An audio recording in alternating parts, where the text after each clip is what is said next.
dahil sa'yo, nagkaayos kami ni Papa. Talaga po, bati na po kayo ng inyong Papa? Dahil yun sa'yo, salamat sa lahat. Dahil po nagbago po kayo, natupad ko na po ang misyon ko. Kailangan ko na po kayong iwan. Pero Jillian, saan ka pupunta? Kailangan ko po lumakbay para tumulong po sa mga ibang tao. Ang ibig sabihin ba niyan, iiwan mo na ako? Kailangan ko po maging bata para matulungan ko po ang isang bata pa. Paalam po. Paalam, Jillian. Paalam, mahal ko, Manika. Tito, nasan ako? Dahil tapos na ang misyon mo kay Odessa, kaya dinala tayo ng singsing mo sa kinaroroonan siguro ng panibagong taong tutulungan mo, Jillian. Tik-tak! Pero bakit walang tao? Sino matutulungan ko dito? Tulungan niyo ako! Tulungan niyo po ako! May humihingi ng tulong. Halika, tulungan natin siya. Sundan natin. Subukan niyo lumapit! Papatay ko ng babaeng daw! Tulungan niyo ako! Sandali! Sandali! Sandali naman po! Kawawa naman!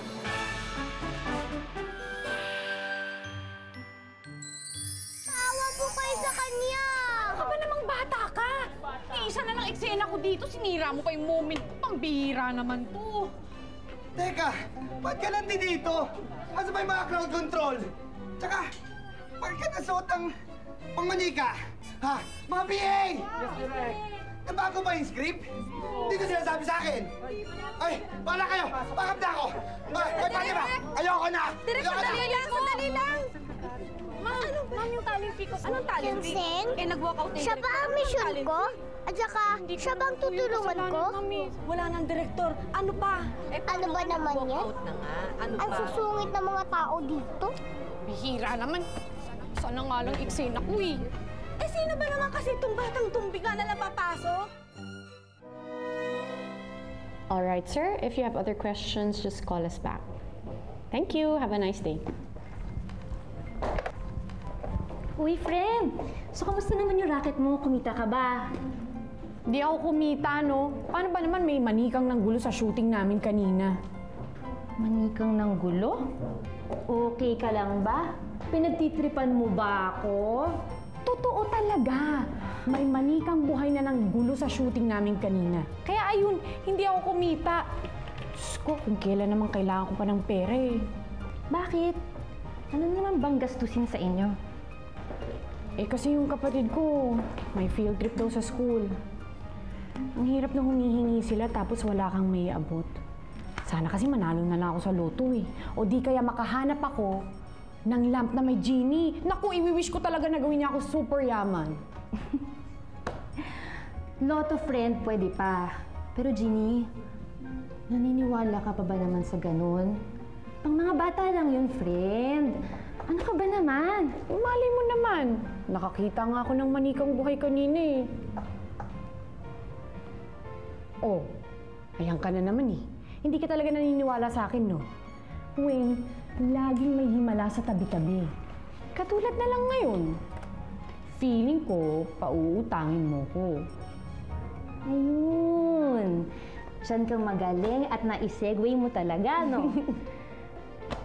Hindi ka tumatias. Yes! Salamat talaga, Wing, ah. Ito yan. Ito lang muna, kasi ano na, may churba-churba. Cover ka na. Nakala naman sa jowa mo eh. Ano ka, sugar mommy? Salamat, Wing, ah. Ako pa.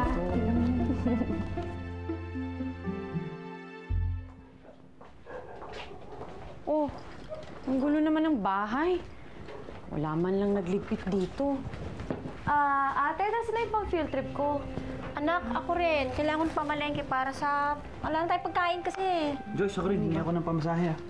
Sige, kailangan ko maghanap ng trabaho ngayon. Sige, ito ang pera. Lalay naman sa gastos, oh. Tipirin niyo naman. Ate, mauna na ako. Malilate na ako eh. Tara, sabay na tayo. Sige na, sabay na tayo. Yes, hintay na tayo. Sandali lang. Uy, sandali lang. Wala man lang nag-thank you. Thank you po. Ay! Batang manika.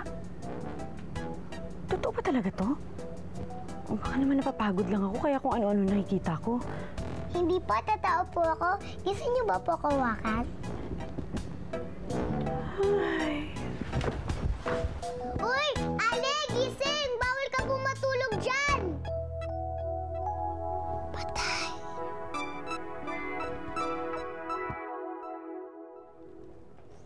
Ay! Ay! Huwag po kayong matakot. Mabait po akong manika. Tutulungan ko po kayo. Anong ginagawa mo dito? Bakit buhay ka? Bakit po lahat ng tao? Yun po ang tanong sa akin. Pero isa lang po sasabihin ko sa inyo. Mabait po ako. Sa lahat po ng problema nyo, tutulungan ko po kayo. Talaga? Manikang Ginny ka ba? Mabibigyan mo ba ako ng maraming pera? Eh, wala naman po akong pera eh. Pero, matutulungan ko po kayo sa ibang paraan.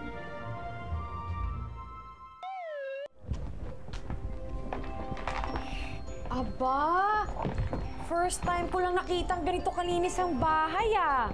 Alam mo, kung palagi kang tutulong maglinis dito, pwede ka nang tumira dito sa bahay na to. Basta magpapakabait ka ha. Opo, syempre mabait po ako.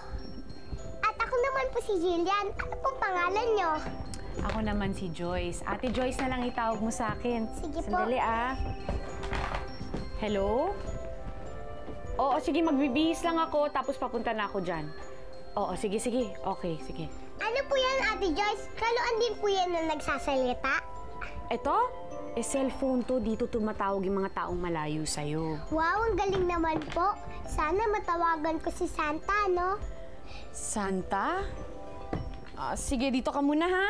Aalis lang ako dahil may work pa ako. Work po kayo ng work. Kakauwi niyo lang po. Work na naman po kayo. Para sa pamilya ko, Jillian, kailangan ko silang matulungan eh. Wow, ang bait niyo naman po. Ate Joyce, pwede ba po ako sumama sa inyong work? Eh, baka may makakita sa'yo doon. Paano kung matakot sila? Hindi po ako gagalaw kapag may ibang tao.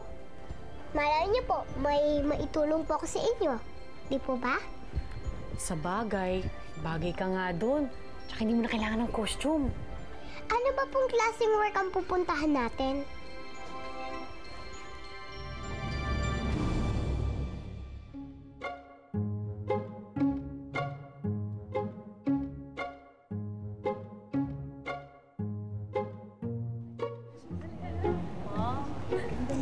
Ate Joyce, pwede lang ba tayong gumalaw? Kapag may naghulog na ng pera, tsaka lang tayo gagalaw. Gayahin mo lang ako. Sige po, Ate Joyce.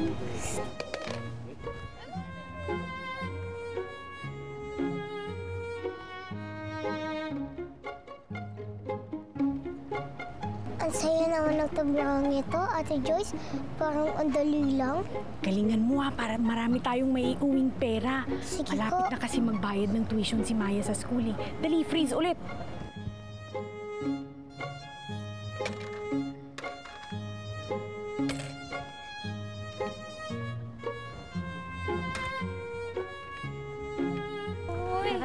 Tara, mapicture tayo. Tara! Pare, ayos dito. Tara, tara, babe. Picture mo kami. Dito na ako. Kami muna. Picture mo kami. Okay, ma. Dapat swabe to. Ayan. Teka, parang kilala ko to eh. Maya? Ate? Sabi mo field trip pala ha?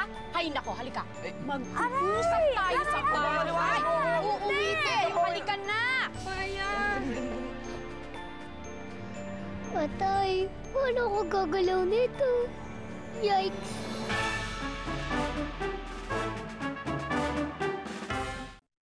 Sabi mo may field trip ka. Yung pala nagbubulakbul ka lang. Bakit ka nagsisinungaling? Eh, kasi naman ate, hindi mo naman ako bibigyan ng pera kapag sinabi ko magsisini lang ako kasama ng barkada ko. Eh, talagang hindi. Teka. Bakit ikaw pa tong mas galit eh? Ikaw nga ang may kasalanan dito eh. Kasi naman piningot mo ako sa harap nila. Nakakahiya. Sa kanila nahiya ka pero sa akin hindi. Ate naman, sorry na. Huwag ka na magalit. Please? Salamat ka, mahal kita. Hindi, kanina pa kita sinakal.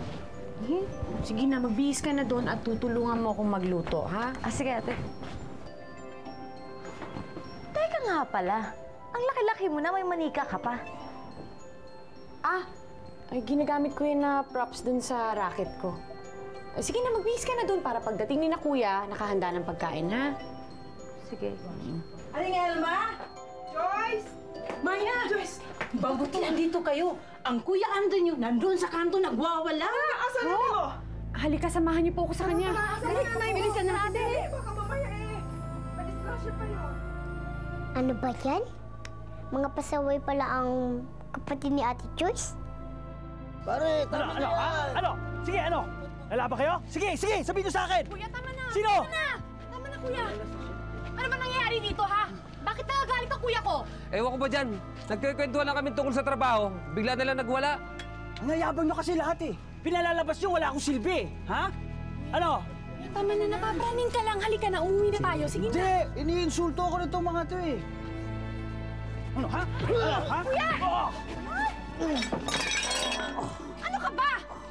Nakita mo na ang lasing yung tao, pinatula mo pa? Diyan ka talaga, ha? Ano? Alam mo kung tayo na magkakagamin ko. Ano? Joyce, tama na. Tama na. Anong patulan yan? Ano? Sige, lumapit kayo. Kakakuhin ko kayo. Hoy, magsiuwi na nga kayo? Pati babae, pinapatulan niya! Ano? Ha? O, bumalik kayo dito, mga buwan! Na! Nakakahiya! Lasing. Nahihiya ka pa. Eh, sinapak na nga si Kuya eh. Kuya? Kuya? Diyos ko, Maya. Nabagok ata yung ulo ni Kuya eh. Kuya? Nabagok? Lasing lang yan. Kuya, Ate Gemma. Patuloy naman sa pagbuhat oh. Sige, hahanapin ko lang si Inay, ha? Sige. Maya, babantayan ko si Kuya, ha?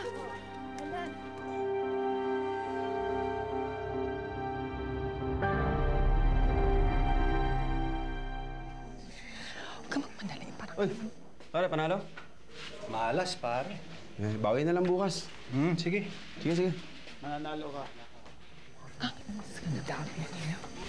Aling Judy, Oh, Joyce. nakita niyo po ba si Inay?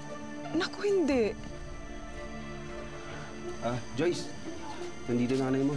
Kasama ni Mrs. sa loob. Nandiyan pala sa loob. Ho? Andyan po si Inay? Sige, dito na. Ano pong ginagawa? Alam mo na. Bawo naman itong para ako, kapadre. Inay?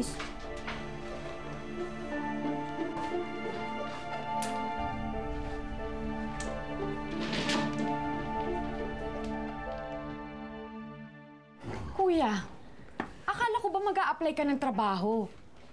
Yung pala pinang-iinom mo lang yung perang binibigay ko sa'yo? Ikaw naman ay, huwag niyo naman pang susugal yung perang inaabot ko sa inyo. Pinagtrabahuhan ko yun eh. Bakit, Joyce? Sinusumbatan mo na ako ngayon? Hindi porket ikaw ang nagpapakain sa amin dito, pwede ka na magsalita ng mga ganyan-ganyan. Nay, hindi naman ko... At hindi rin porket na ikaw ang nagtatrabaho dito, wala ka naggalang sa akin. O ikaw, tulog mo na yan.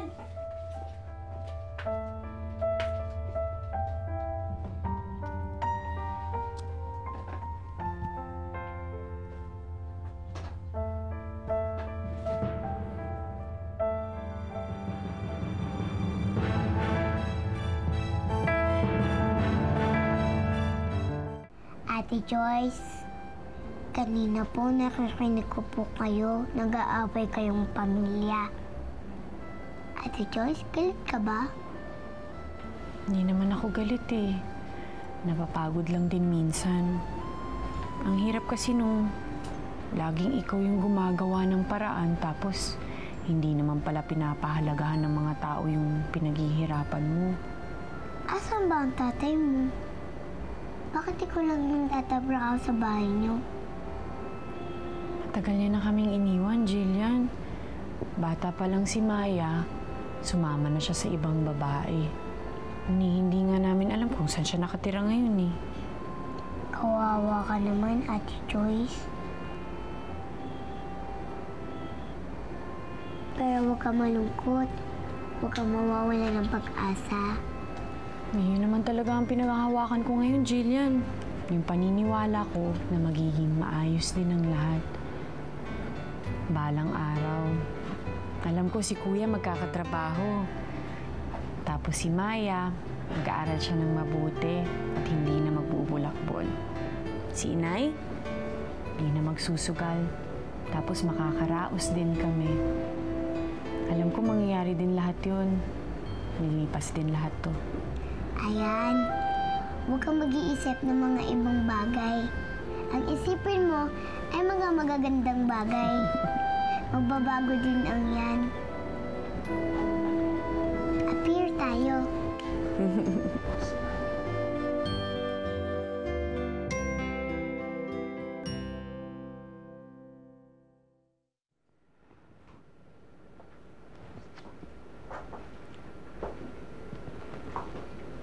Nay, huwag ka na magalit. Sorry na. Hindi naman porket pinagsasabihan ko kayo, hindi ko na kayo nire-respeto.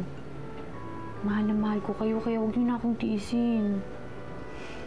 Ikaw talaga. Buti na lang malambing ka.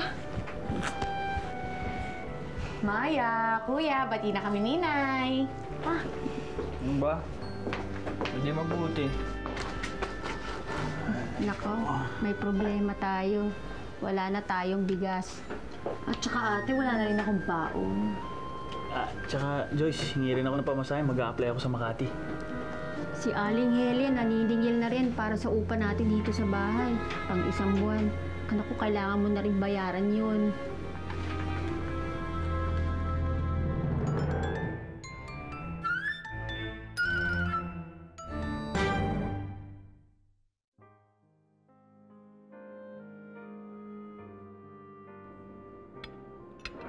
Alam mo, nagtatampo na yung pagkain mo. Kanina mo pa daw siya dineded mo eh. Ayos ka lang ba? Pansin ko kasi kanina ka patahimik siya. Wala to. Pagod lang to. Eh, paano namang hindi ka mapapagod? Bitawan mo kayo yung iba mong sideline. Alam mo namang hindi ko pwedeng gawin yun eh. Kakapusin kami pag ginawa ko yun. Joyce, yun ba yung problema mo? Kailangan mo ba ng pera? Naku, hindi. Huwag ka mag-alala, James. Okay pa ako. Kaya pa. Wow, ang swerte ko naman sa girlfriend ko. Todo-todo kong magmahal at mag-alaga sa pamilya. Nang bola ka pa. Hindi yung bola, ah. Ang bola, pag sinabi kong mahal na mahal kita. Ah, ganon. Thank you, Lord. Nakita ko na rin siyang umiti. Salamat, James, ha. You never fail to make me happy. Thank you at palagi mo akong pinapasaya.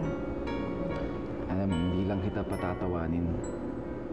Patatabayin pa kita, kaya kainin mo na yan. Pwede bang i-take out na lang to? Para din matikman nila inay. Hindi, kainin mo na yan. Tapos, order na lang tayo ng pang-take out para sa pamilya mo. Naku, huwag na. Lalo lang lalaki yung babayaran mo eh. Ito na lang i-take out natin, no? Hindi pa naman ako nagugutom eh. Waiter, paki-take out naman, please.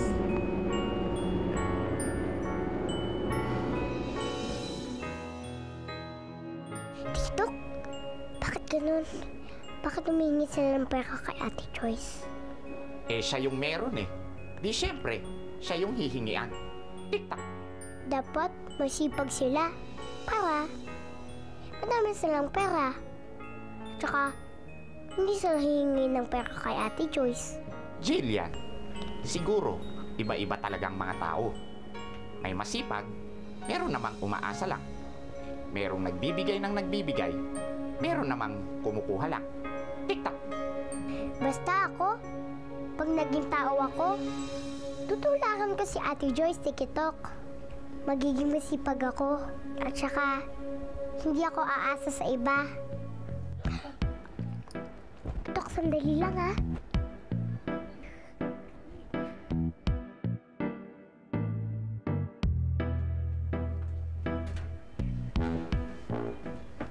Anak, anong ginagawa mo dito sa kwarto ni Ate Joyce? Eh kasi na, may naririnig akong may nagsasalita. Sasalita? Eh wala naman tao dito kundi itong manyika ni Ate Joyce mo. Baka nga ito yung nagsasalita. Alam nga naman siya ang naririnig mo. Oo. Ewan ko sa'yo. Sige na, bilisan mo. Kailangan ko tulong mo. Ikaw ba yung nagsasalita? Patay. Hindi na ako mabuking. Hoy, magsalita ka! Tokagdal ka ba? Hoy, magsalita ka!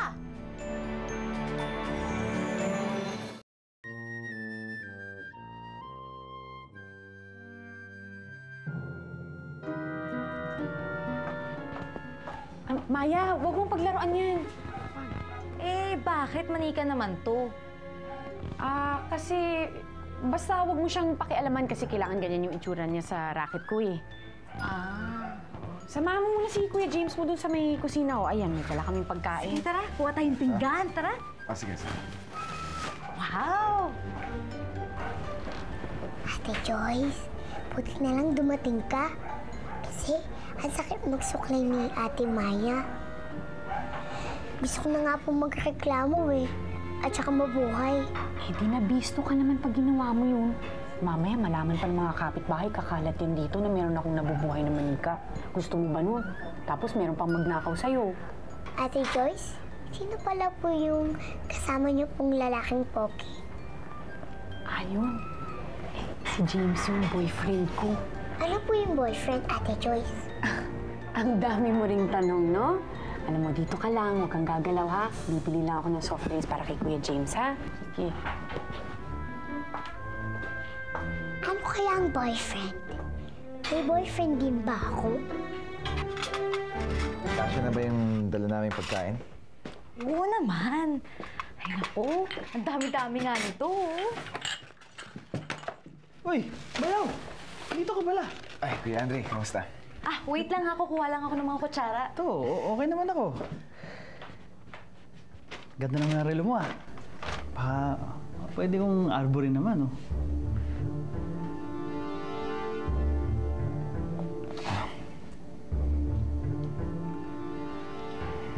Sige. Talaga? Ito. Okay, ito Salamat Alam mo, ang bait mo. Kaya boto ako sa iyo eh. At may pagkain pa Tara, upo ka, kain tayo. Sige. Maya! Kaya tubig dito Oo, kuya, ito Tara, na. James. Tara.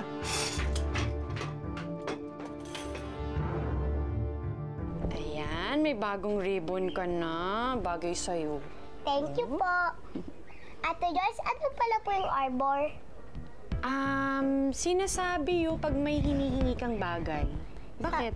Sabi po kasi ng kuya niyo sa boyfriend niyo, pa-arbor daw ng relo ng boyfriend niyo. Ano? Kuya! Naku, Tikitok. Nagalit ata si Ate Joyce. Patay! Kuya, totoo bang hiningi mo yung relo ni James? Oh. Ito. Bagay sa akin, di ba? Kuya naman, ako yung mapapaya sa ginagawa mo. Akin na yan at ibabalik ko na sa kanya. Sige na, akin na. Kaya Sige, para sa'yo. Oh, ayan. Para relo lang, pinagdadamot pa. Hoy! Andre, bakit ganyan ka magsalita sa kapatid mo, ha? Ikaw na nga mali dyan eh. May gana ka pang magalit. Sulpay kong gato. Yan, Masakit. pa ng matuto Huwag dito, yan. nakakaya. Sige, panay. Ayan, yan, oh. Yan ang pingutin nyo. Oh, ano Joyce? Asan na yung bayad niyo sa upa ng bahay ko? Nay, hindi niyo pa nagbabayad kay Aling Helen yung inabot ko sa inyo kanina? Wala siyang ibinibigay. 5 buwan na nga kayo hindi nakakabayad ng upa eh. Aba, hindi naman pwede lagi na lang ganito. Teka. Anong 5 buwan na kaming hindi nagbabayad? Eh, buwan-buwan akong nag-aabot kay... Inay, Diyos ko naman. Huwag niyo sabihin pinantalo niyo sa sugalan yung pabayad dati ng upa. Eh, kasi kala ko naman lalago eh. Tamo, dapat ikaw yung dapat pingutin, hindi ako eh. Andre, tumimik ka. O ano na? Asan na ang bayad nyo? Aling Helen, pasensya na po. Gagawan ko na lang ng paraan. Sana bigyan niyo naman ako kahit hanggang Biyernes lang para... Ay, hindi na! Masyado na kayong maraming extension. Kung hanggang mamayang hapon na hindi kayo makapagbayad, mag-empake na kayo. Kung hindi, pababarangay ko kayo.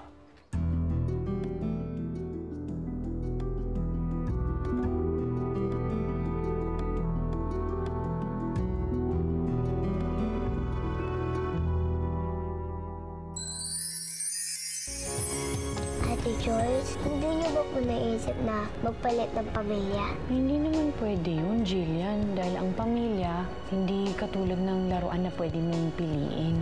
Totoong ginto ba to? Baka pwede nating isang lamong na. Ano to? Sa tingin ko, alam mo na kung anong sasabihin ko. Joyce, will you marry me? Bakit wala pa si ate? Eh, pagsabihan nyo kasi yung anak nyo, no? Baka naman bigla na lang siyang itaanan ni James. Nakko! Subukan lang niya at lagot siya sa akin. Dapat nagpapakita ang Miss Noel para alam po kung anong misyon ko kay Ate Joyce, kung paano ko siya tutulungan. Atay!